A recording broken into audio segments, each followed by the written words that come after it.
I am so pleased to be talking to you, Tom, today. Could you please introduce yourself and what do you do for business? Okay, I'm happy to be here. So my name is Tom Garside, and I run Language Point Teacher Education, which is an organization that connects teachers and trainers and students to deliver different qualifications in TESOL. So like the Trinity Cert TESOL, the new Trinity Certificate for Practicing Teachers. So we work in teacher training, teacher development with teachers all over the world. Fantastic. Where are you located? Currently located in the UK, just south of London, almost at the coast. So yeah, it's, as I say, it's rainy summer in the UK at the moment. Lucky you. So let's ask some general question about education. What is the future of online education? Okay, that's a very good question right now, because as you know, due to the COVID situation and all the changes that teachers have had to make and schools have had to make, I think a lot of online education companies have made some big advances in what they can do. So their systems, they've brought new systems, the systems have new functionality, more and more teachers are using them. So I think the future of online education is being developed quite fast right now. And I think as teachers have to catch up to that development. Yeah. They're still learning really how to go online.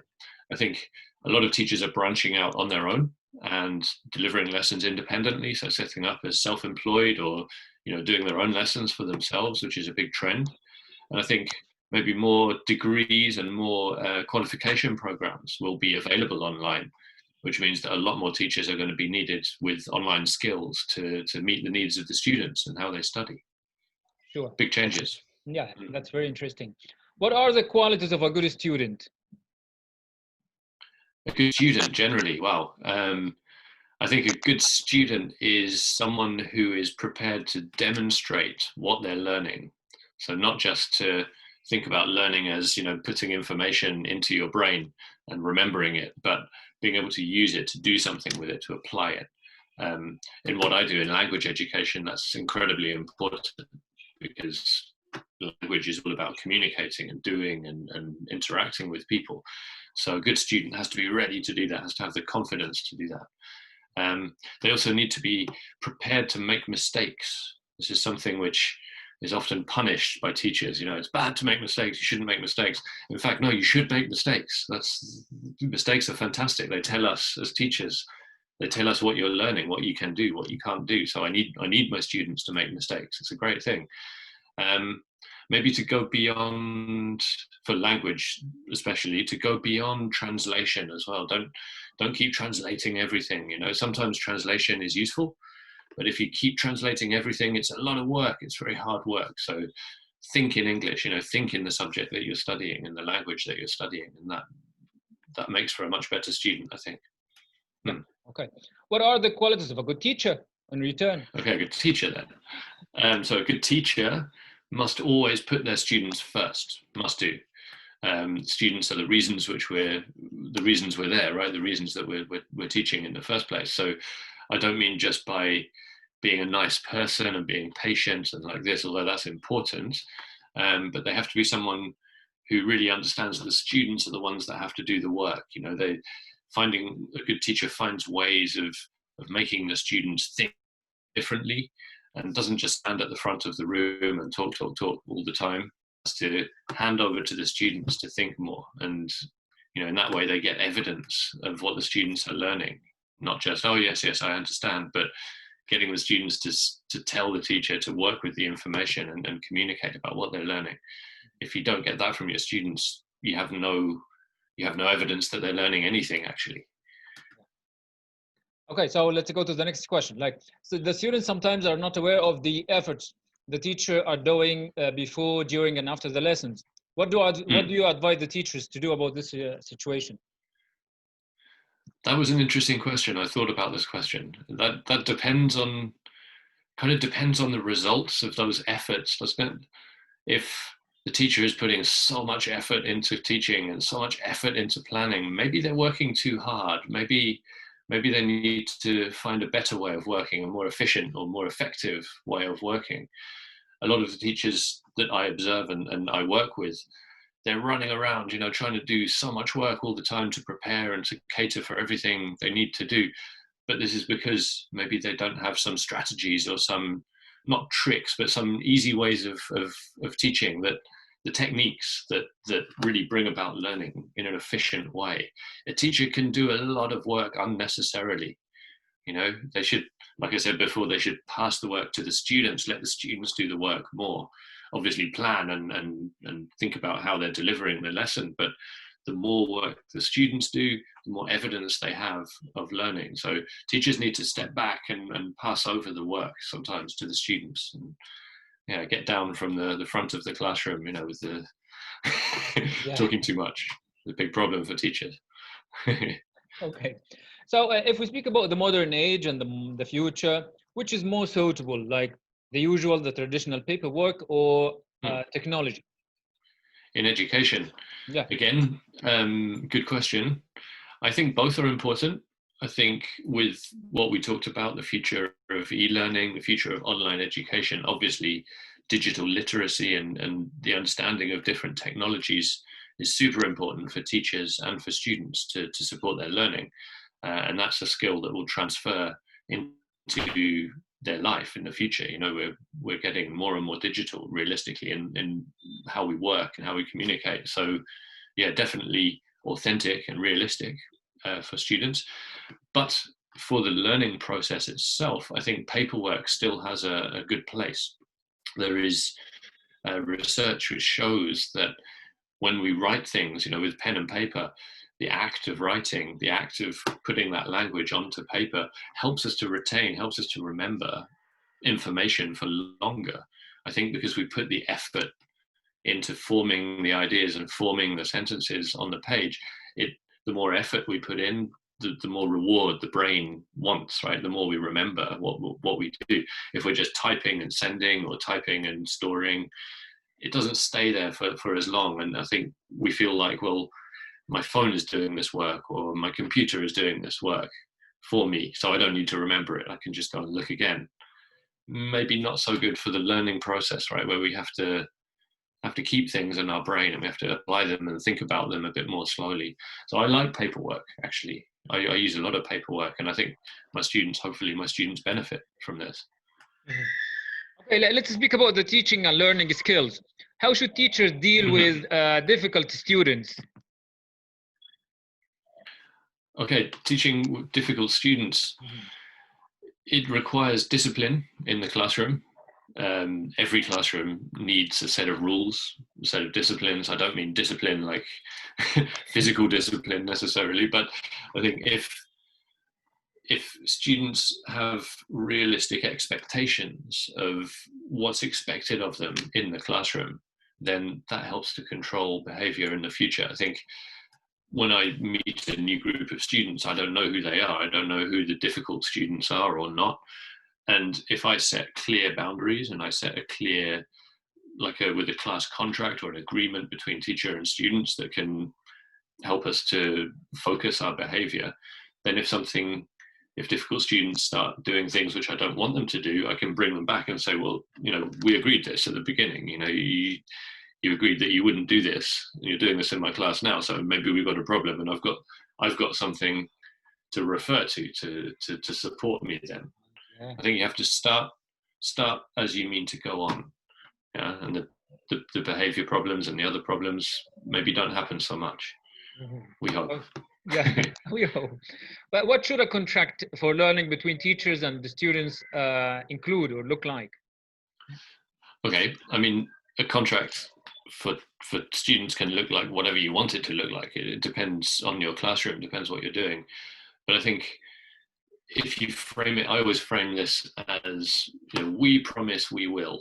And then we promise we will, and then some effective things that you want them to do. So for my one, it depends who you are, but for my contracts, often I say, we promise we will speak English in the class unless we're working with partners who speak the same language, or unless we have this first language time, or maybe Arabic time in Egypt, or Chinese time in China, when they can discuss in Chinese, but then they have to respect that. Sometimes it's Arabic time, sometimes it's English time, usually English time. Yeah. and they have to respect that. I would say they have to promise that if they don't know something, then they need to ask. They can't just sit there and, they have to show me that they don't know. They have to ask for something, ask for help. That's good practice of staying sharp and interacting, communicating. That's super important. I get them to promise we will make mistakes. Again, I love my students to make mistakes. It shows me what they know and what they need help with. So we promise we'll be confident and make mistakes, no problem. And to respect each other's differences, listen to each other. And then once the points have been made, I ask them to sign their name at the bottom. It's just a very powerful thing. You ask someone to sign their name, and then if they don't do it, you can bring them back and say, that's your name right there. You signed your name. You signed your father's name on this contract. That's terrible. You need to watch you need to show respect to your name. And even small children will suddenly, it's a terrible thing. So yeah, get them to sign the contract, put it on the wall so it's clear, so you can point at it and show, well, we agreed. I think that's a good strategy. Yeah. And what do you do with recurrent offenses or recurrent breaking the rules? Well, you need some kind of a system, really. I mean, it's different for children, different for adults. Generally, adults are better at self-disciplining, self-regulating. So if someone keeps doing something wrong, generally other people in the class will tell them, and they have a bigger problem with the other student than with me. So, the students talk to each other differently. I think with kids, I like using things like charts on the wall. You can have a behavior chart, maybe with, I don't know, a monkey climbing a tree or a race car going around a track, and then you can make the race car move on or make the monkey go up the tree step by step for good behavior, and maybe come down for bad behavior. So, no one wants to be losing the race, or no one wants to be bottom of the tree. So you can have these nice visual techniques to punish or reward that kind of behavior. Maybe have a prize at the end of the week or something, and make it a bit more of a positive thing before getting the parents involved. Maybe I don't like doing that. Okay. Why don't students speak fluently after studying grammar?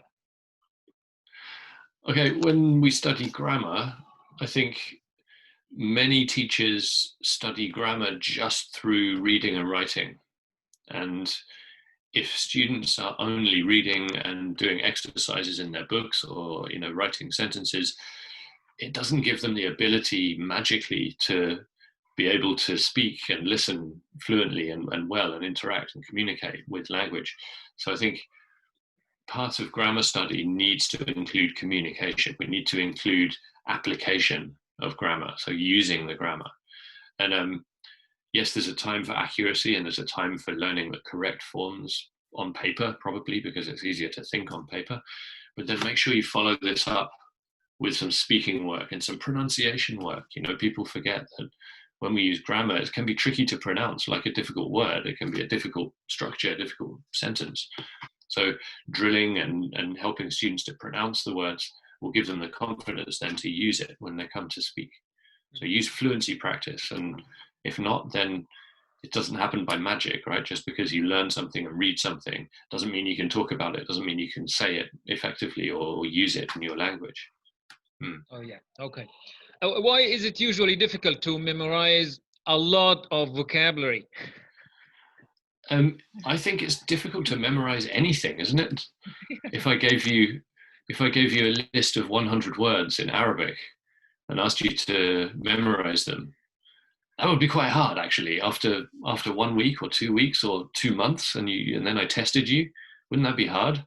Yeah. So I think we expect our students, if you use this kind of memorization and maybe lists of words, lists of vocabulary, we expect a lot of our students. I don't think it's realistic to expect students to memorize these lists of words.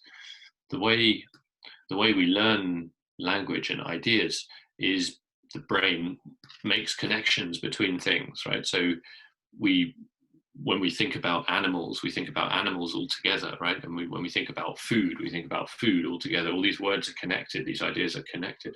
So presenting students with lists of words which don't have any connections just because they're in the book or because they're on the curriculum, that really doesn't help memorization. You need to teach vocabulary through topics. So have topic-based lists of words and collect words together that somehow they can remember together, and then it will go into the memory much more easily. There's another theory about how many times a student meets a word, and this will help them to remember it. So if we integrate the new vocabulary into reading and listening and speaking and writing and different types of activity that we do, then the students meet the words more times. And if the theory says that if they meet the word 7 times, then it will go into their long-term memory and it will go into their ability in English, and they'll be much more likely to then be able to use it rather than just memory, just remember. More English is more than that. Using language is much more than that. Yeah. Okay, let's move to another branch, teacher training. How is teacher training changing in the current situation? Okay, as with everything else, more and more teacher training is going online. I think many teacher training courses now have been forced to go online or have been waiting to go online for a long time, and now this is like an opportunity to bring it online. I think this makes teacher training much more accessible for different teachers around the world. It used to be that courses were very expensive and you had to travel to the city, to maybe a capital city to take the course because that's where the center was. Not so much now. I think teachers can train from their homes, from their own classrooms even. And this kind of professional development, if they're teachers already, really meets those needs of the changing industry, the online teaching and the way that people work. They can work and study at the same time. Mm-hmm. So I think teacher training is becoming more online, more focused on the context where the teacher is working. So it's more contextually informed. So training teachers to work in specific environments, like in Egyptian schools, very different from working in a Japanese school or a Korean school, So I think different training methods and different techniques are needed for different teachers from different places. And I think that's happening now because of the online opening up. Yeah, very interesting. What are the challenges of online teacher training? Challenges. I think the challenges with any online education is really having the flexibility with the time, having the engagement and being motivated to do the study when you have time to do lots of other things. Online study often isn't held at specific times in the day, so you have to manage your time, and time management is one thing which people lack often, teachers especially, because they're very busy. They manage their time at work and then go home. Maybe they don't manage the time, they want to relax or they want to do other things. So I think time management, getting people engaged into the content that we're teaching. So what I do is form what we call teacher development groups, so groups of teachers who work in a similar context, who can share ideas and they can keep communicating even after the course is finished. I give them the resources and they can then pick those resources up and use them to share ideas and develop and keep going. So that helps to engage them in their longer, more sustainable development. So sustainable teacher development is what I'm about. Yeah, let's ask a question here. That's quite interesting. Yeah. Okay. Okay. Yeah. So are teachers good students? Are teachers good students? Yeah. Some people say that teachers make the worst students because they're a teacher, so they're used to being at the front of the classroom, being the focus of the attention. But do you mean they were good students, or they become good students when they're training? I mean, yeah, that's it. When they come to the training, are they good students?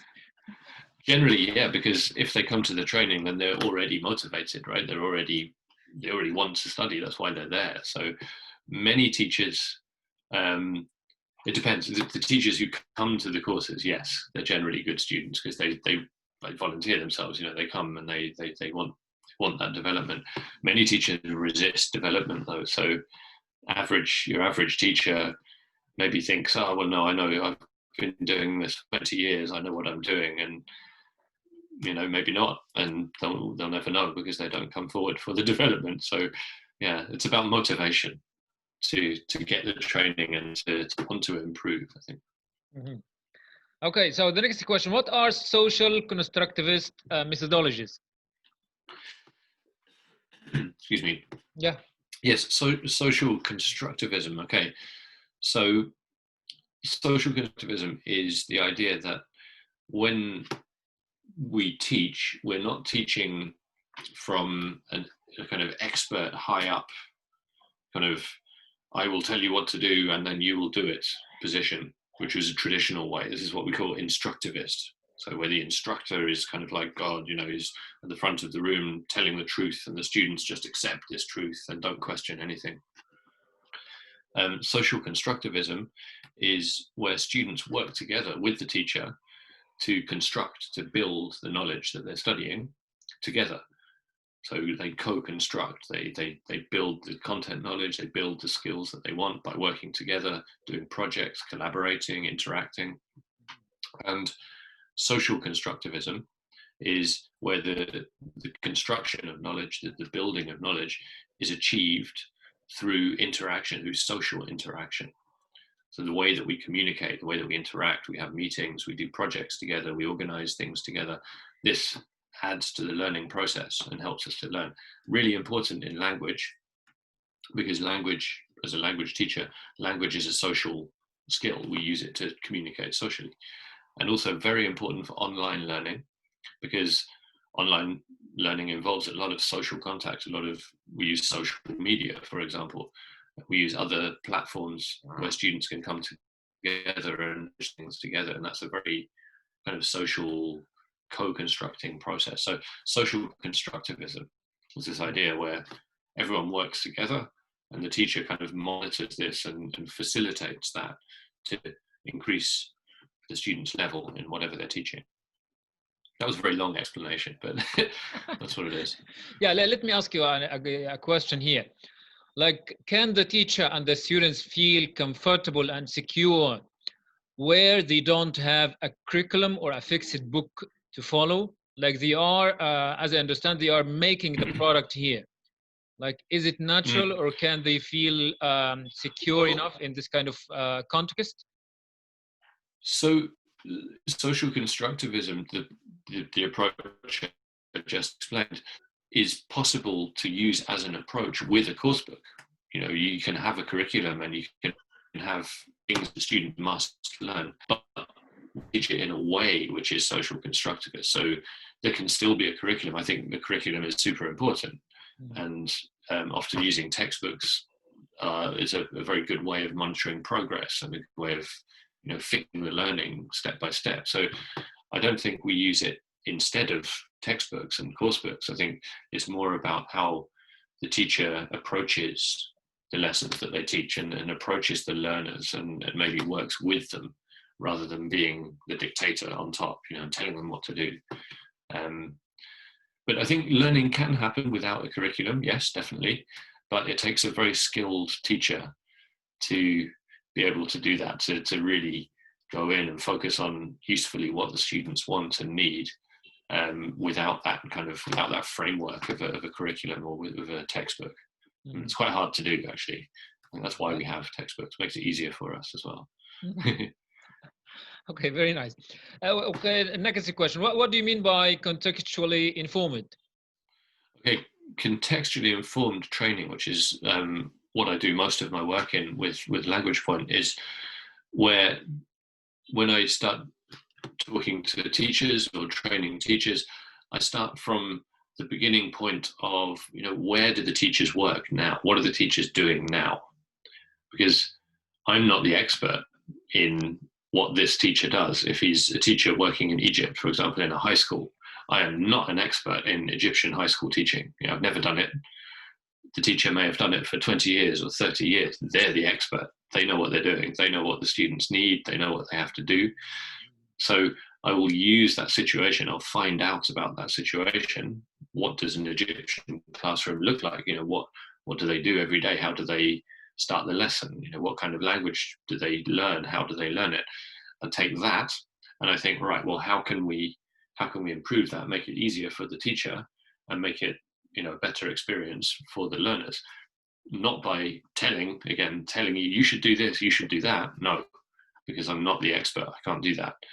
But I work with the teacher again to find methods and find ways that will help them to deliver better lessons, basically. So taking the context, taking the situation where the teacher works as the very, very start point for the development of that teacher.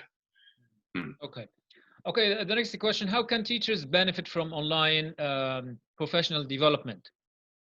Okay, so when teachers use online resources for CPD, for professional development, I think it makes it much more time flexible for them. An exciting thing which has come out of this contextually informed approach is that we can use what we call inset training, so in-service teacher training, to combine the study, so giving teachers new ideas and new ways of doing things, and they combine that then with going into their classroom and applying it as they're studying. So it's not like traditionally where teachers leave their classroom and go somewhere else, maybe to another building or another city even, to do their training, and then they come back later to do the teaching. They can actually combine the study and the teaching and apply what they're learning as they're learning it, right? And then come back to me as a trainer and talk to me about what happened in their class today. Or, well, I tried that thing, they say, and it didn't work. Why? Tell me. And we go through it and we'll try it again and try doing it this way. And they can combine the learning with the studying and the teaching that they're doing in the classroom. So yeah, it's much more flexible, I think, in terms of time. It also costs a lot less, so it's a lot more affordable, so therefore a lot more accessible for different teachers. In the past, I couldn't work with teachers in a lot of countries. They simply couldn't afford or didn't have the budget. The school didn't have the budget to work with me. So now online, I save money on transport and accommodation and all of these things, much cheaper. It's good. So yeah, the courses that I run now, I think, are much more flexible, much more accessible to different regions of the world where I would never have worked with teachers before, and now I can reach them, and that's fantastic. It's really interesting going into classrooms virtually, seeing recorded lessons or live stream lessons, and helping teachers do what they do. Yeah. Okay. Now you have been training teachers from around the world, from different countries. What are your general recommendations for other teachers? I think moving away from the instructivist idea that you are the source of all the knowledge in the classroom. I think teachers often are trained to do this. It's not their fault, but many teachers spend most of their time telling and telling and telling and telling, whereas maybe they should be asking some more. Yeah, so my first piece of advice for teachers is ask more. Don't just tell. If you're telling, you don't know that the students are listening. You don't know that the students are learning. If you ask, then you can hear what the students are learning, and they can tell you what they think, and you get more evidence of teaching. So ask, don't tell. Secondly, advice is be careful when you're explaining. Many teachers think that their job is to explain everything and explain and explain and explain. When we're teaching language, the language we use to explain something is generally much higher in level and much more difficult, actually, than the thing we're trying to explain.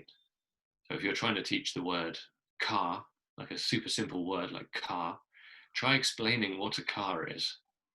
And you'll be using language which is really, really high, actually, for that level of student. So don't explain.